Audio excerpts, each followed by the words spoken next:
ஆஃப்ரிக்காவில் ஒரு சின்ன மளிகை கடை எப்படி இருக்குன்னு பார்த்துடலாமா?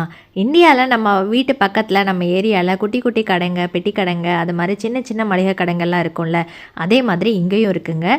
ஸோ அந்த மாதிரி ஒரு கடைக்கு தான் இன்றைக்கி நாங்கள் போகிறோம். முன்னாடி இருந்த வீட்டில் ரொம்ப வருஷம் இருந்தனால அங்கே பக்கத்தில் இருக்க கடையில் இருக்கிறவங்க, அங்கே பக்கத்தில் நெய்பர்ஸ் எல்லாருமே வந்து டெய்லி பார்த்து பார்த்து பழகுனவங்க. ஸோ ஈஸியாக வந்து அவங்க கூட எனக்கு பேச முடிஞ்சது. ஸோ இந்த வீடு புது வீடு, நான் பார்க்குற எல்லாருமே புது ஆளுங்க, அவங்களுக்குமே நான் புதுசு. ஸோ நம்ம மேடம் எஸ்தர் கூட தான் நான் கடைக்கு போயிருந்தேன். இது தாங்க அந்த குட்டி மளிகை கடை. நார்மலாக நம்ம ஊரில் டெய்லி ரொட்டீனுக்கு என்ன தேவையோ அது வந்து நம்ம வாங்குவோம் இல்லையா? ஸோ அந்த மாதிரி ஒரு கடை தான் இதுவும். அத்தியாவசிய பொருட்கள் எல்லாமே கிடைக்குங்க. வீட்டில் இன்றைக்கி முட்டை காலி ஆகிடுச்சு. ஸோ முட்டை வாங்கலாம் தான் வந்திருக்கோம். நாங்கள் பார்த்திங்கன்னா ஒரு ட்ரேயாக வாங்கி வச்சுருவோம். இந்த ஊரில் முட்டை என்ன விலை, முட்டை எப்படி இருக்குது அப்படிங்கிறதையும் நீங்களும் பார்த்து தெரிஞ்சுக்கோங்க.